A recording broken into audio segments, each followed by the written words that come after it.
이제 설 명절에 혹시 여러분 한복 혹시 입으실 계획 있으신가요?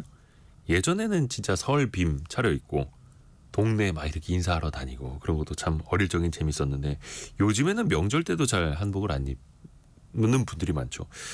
오히려 결혼식까지 특별한 날이나 고궁에 놀러 갈 때 사진 찍기 위해서 옆에서 빌려 입고 이런 것들도 많아졌는데요. 오늘 직업의 세계 시간에는 한복 디자이너를 만나봤다고 합니다. 한경 비즈니스 강홍민 기자와 함께합니다. 안녕하세요. 안녕하세요. 지금 시점이랑 딱 맞네요. 한복 디자이너분. 그렇죠. 이제 다음 주에 준비하시는 분들은 입으실 테니까. 그렇죠. 강홍민 기자는 근데 한복을 잘 안 입으신다고. 저는 공교롭게도 네. 태어나서 한복을 입은 적이 한 번도 없는 것 같아요. 아 그래요. 결혼식 때도 안 입었어요. 진짜 요즘에는 그래서 더더욱이 그렇게 되는 것 같아요. 근데 지금 만나신 한복 디자이너분이 경력이 엄청나시네요. 네, 한 40년 넘게 이 한복을 만드신 분이었는데 이름을 들으시면 뭐 아실 만한 분들은 아실 거예요. 이제 국내 대표 한복 디자이너로 꼽히는 박술려 한복 디자이너를 만나고 왔습니다. 거의 제일 유명하신 분 아니에요? 그렇죠. 좀 뭐 인지도가 좀 있으신 분인데 이분이 20대 중반부터 한복을 만들기 시작해서 지금까지 뭐 본인의 이름을 걸고 한복을 만들고 있었는데 이분이 한복을 만들게 된 계기가 어릴 적에 그 집안 형편이 넉넉하지 않아서 어머니께서 늘 기술을 배워야 먹고 살 수 있다라고 말씀하셨대요. 근데 이 어머니께서 이 한복 그리고 옷을 굉장히 좋아하셨다고 합니다. 그래서 옷 만드는 기술을 배워보면 어떻겠냐라고 권하셔서 이분이 당시 어린 나이에 방직 공장을 다니면서 뭐 옷에 대한 좀 감을 익히고 그리고 이제 한복을 배우기 위해서 당시 한복 디자이너 그 1세대라고 꼽히는 이리자 선생님이 계십니다. 근데 이분의 이제 집에 찾아가서 한복 일을 배우기 시작했다고 합니다. 그렇죠. 한복이 똑같질 않아요. 그렇죠. 그래서 디자이너가 필요하고 한복마다 다르기도 하고 김미영님이 다음 달에 아기 첫돌이라서 한복을 대여했거든요. 근데 한복이 진짜 다양하고 예쁘고 예스러운 느낌보다 정말 이쁘더라고요. 이렇게 또 보내주셨네요. 그죠? 아기들 한복은 또 얼마나 예쁘겠어요.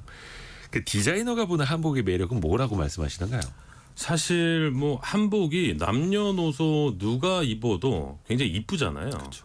그리고 이제 요즘에는 뭐 한국을 찾는 외국인들도 한복의 매력에 빠져서 많이 입고 다니는 모습을 좀 볼 수 있는데 말씀하신 대로 이분의 말도 똑같습니다. 그 같은 색의 한복을 입어도 사람마다 굉장히 느낌이 다 다르다고 합니다. 그래서 그 굉장히 다양한 매력이 있다고 하는데 그래서 이 한복을 입으면 지겨울 틈이 없는 그 점이 장점이라고 얘기를 했습니다. 약간 같은 옷 다른 느낌. 그렇죠. 누가 어떻게 입느냐에 따라 또 어떤 상황에 입느냐에 따라서. 근데 우리가 이제 한복 그냥 이렇게 부릅니다만 구성 요소가 되게 많잖아요. 그렇죠. 저고리, 치마, 바지, 뭐 옷고름 굉장히 좀 많은 구성이 들어가지 않습니까? 이게 뭐 남성 여성에 따라서도 좀 달라지는데 네. 여성은 이제 치마, 저고리, 두루마기로 나뉘고 남성은 바지 그리고 저고리, 조끼, 마고자가 이제 그 조끼 위에 입는 이 방한용 예, 걸쳐 입는 거. 옷이라고 생각하시면 되고 그리고 네. 귀주머니, 주머니 작은 거 이제 좀 달려 있잖아요. 그리고 귀주머니, 버선, 두루마기로 나뉘는데 이거를 이제 한 습이라고 합니다. 한 세트라고 보시면 되고요. 그리고 이제 원단 재질이나 제작 공정에 따라서 이 가격이나 구성이 조금씩 달라지기도 합니다. 그러겠네요. 계절마다 그 만드는 옷감도 많이 차이가 있나요? 그렇죠. 이제 우리가 보통 이제 비단 옷을 입는다고 하는데 네. 이 한복의 주 원단도 비단이고요. 겨울철에는 은실이나 색실로 술을 넣고 겹으로 두껍게 짠 이 고급 비단이라고 부르는데 양단이나 그리고 무늬는 없지만 두껍고 윤기가 흐르는 공단 그리고 이제 명주실로 짠 명주를 주로 사용한다고 하고요. 네.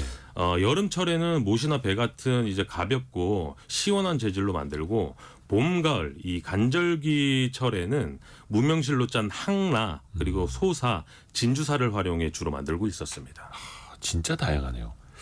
근데 한복 한 벌에 한 얼마 정도 합니까? 이 한복도 양장처럼 기성 한복이 있고 맞춤 한복이 있거든요. 네네네. 근데 맞춤을 할 경우에는 보통 한 30만 원 이상부터 시작을 한다고 보시면 되고요. 아까 말씀드린 대로 이제 원단 재질과 제작 공정에 따라서 가격이 좀 달라지긴 하는데 이 양장과 달리 재단 자체가 좀 복잡합니다. 맞춤은. 한복 만들 때. 그렇죠. 그죠. 그리고 이제 손이 많이 가는 공정이기 때문에 다른 기성복에 비해서 가격이 좀 비싼 편이었고 또 중요한 게 이 한복을 만들 때 바느질을 하거든요. 네. 그래서 이 바느질이 옷감이 좀 거칠어도 좀 부드럽게 보여야 하는 게 굉장히 어렵습니다. 그래서 이제 한 땀 한 땀 이 하는 바느질 공정이 생각보다 시간이 많이 걸려서 기본적으로 대량 생산이 좀 어렵다고 합니다. 아하. 대량 생산이 기본적으로 좀 어렵다. 그리고 사실 맞춤 한복이 30만 원 넘는다. 양복도 맞춤하면 훨씬 더 비싸잖아요. 그러니까 그렇죠. 한복만 비싼 거는 아니고. 그렇죠. 네. 근데 박술려 선생님은 거의 뭐 국민적으로 모르는 사람이 없을 정도인데 45년 경력이면은 지금까지 몇 벌이나 만드셨을까요? 셀 수나 있을까? 그러니까 그것도 이제 여쭤봤는데 이분이 그간 그 만든 한복을 본인도 이제 가늠할 수 없을 정도로 굉장히 많았다고 합니다. 그래서 이분의 그 매장을 가보니까 매장 지하에 창고식으로 좀 돼 있었는데 거기에 한 만여 벌 이상이 진열이 돼 있는 게 아니라 쌓여 있었습니다. 한복이. 그 정도로 굉장히 많았고요.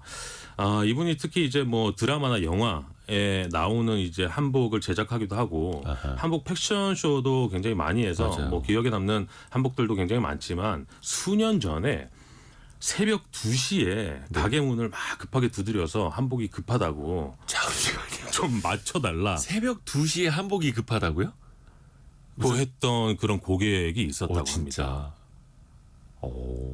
그 다음 날 뭐 어디 뭐 사진을 찍든지 뭐 행사가 있든지 했는데 뭐 그쵸. 아마도 그렇지 않았을까요? 맞춤은 바로 아니고 해주셨다고요?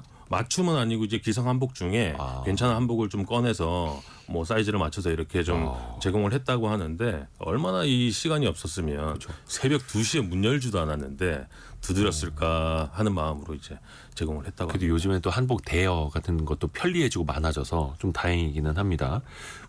3260님이 어머니가 56년째 한복 관련 일을 하고 계세요. 한복의 인기에 비해서 관련 산업은 쇠퇴하고 있어서 아쉽습니다. 이렇게 보내주셨는데 한복 디자이너들이 좀 많아지면 좋을 텐데 갖춰야 될 조건 같은 게 있습니까? 한복 디자이너에게? 보통 이제 한복을 만드는 분들 특히 이제 방금 말씀하신 오래 그 한복을 만드신 분들도 이제 장인이란 단어를 쓰는데 네. 한복을 제대로 배우려면 한 7년 이상은 배워야 된다고 합니다. 이분의 표현으로는 이제 속치마 이 하나를 제대로 만들려면 한 5년 정도 좋게 걸린다고 하고요. 속치마 하나에 그렇죠. 그걸 기술을 배우는데 그렇죠. 속치마 만드는 기술을 완벽하게 배우는 것도 한 5년 정도 걸린다고 하는데 그러기 위해서는 뭐 인내와 끈기는 당연한 이 필수 조건이라고 보이고 그렇죠. 아무리 한복을 좋아해도 그 바느질 아까 말씀드린 대로 바느질이 굉장히 중요하기 때문에 이 바느질을 못하거나 거기에 좀 흥미를 좀 못 느끼면 이 좋은 한복을 만들 수 없다고 합니다. 그리고 또 기본적으로 한복을 사랑하는 마음도 필요할 테고요. 한경 비즈니스 강홍민 기자와 함께했습니다. 고맙습니다. 감사합니다.